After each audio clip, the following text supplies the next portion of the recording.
Over the weekend here in Indianapolis, a woman got kicked out of a bar for wearing a MAGA hat, amongst other reasons. But that story's special to me because I live in Indianapolis. Indy is my home, and I like that bar. It's called the Chatterbox. It's live jazz 7 nights a week, and they're catching a lot of flack online, not surprisingly. So if you feel like you have the time to go leave a positive review on all the social media stuff, please go do that. So to put this video you're about to see in context, the woman filming had already been asked to leave. She had already left the bar, and she was asked to leave because she was intentionally misgendering the staff. She was harassing them, and then she came back in the bar to film this. Hey, I have a question. No, we're not answering questions. Get out of the bar.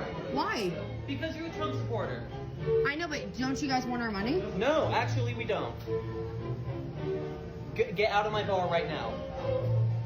You're not welcome. I'm not fucking around. Get out of my bar. Are you I'm serious? dead serious. Out. Because I'm wearing a Trump hat. Yes. That's wild. I don't care. Get out. We can call the police, or you can just leave. You know this is like discrimination, right? Oh, boo-hoo! Boo fucking who? Get out of my bar. For further context, the front of the Chatterbox looks like this. So why would a woman in a MAGA hat even want to go in there in the first place? Unless it was intentionally to go in there and rile up and film a viral video, which it was. But aren't MAGA people the first to be like, they're just putting this gay stuff in our face. You can't go anywhere without a trans walking around. Well, what did this woman think was going to be in her face?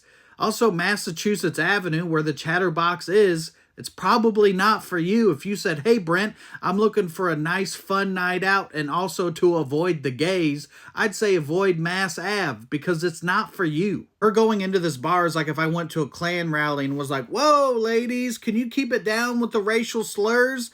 And of course, they're like, no. Also, can you stop misgendering us? Suddenly, inclusion is important to MAGA because, you know, DEI, the stuff that's the worst thing ever. The I stands for inclusion, so suddenly now that's a good thing? Is it because they're finally being excluded? It's actually happening to them? Not everything is for you. Just move on. And also, it's their right to not serve you anyway.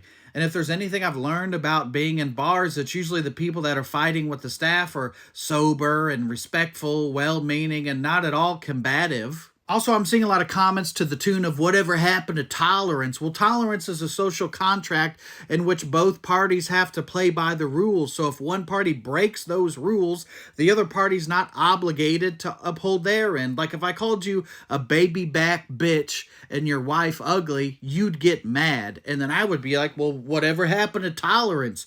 Why aren't you tolerant? See, you don't have to uphold your end now. You see how that works?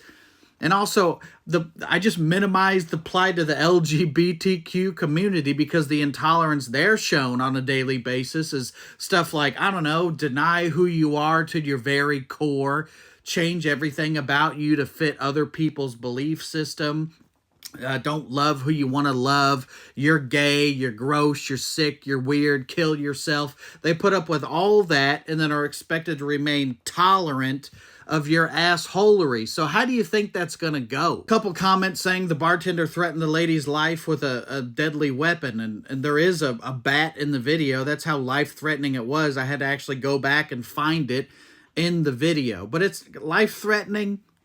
Come on. It's not like they beat the lady filming with an American flag.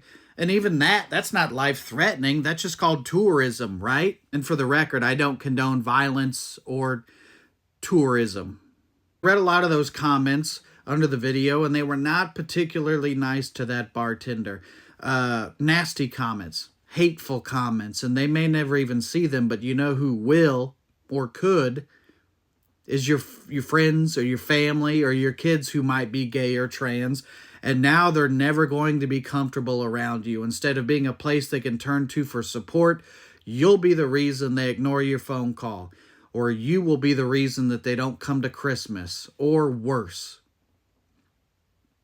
So to the person behind the bar, you don't need my validation because clearly you're a strong person, but just know that you are loved and you are worthy of respect, and I love you.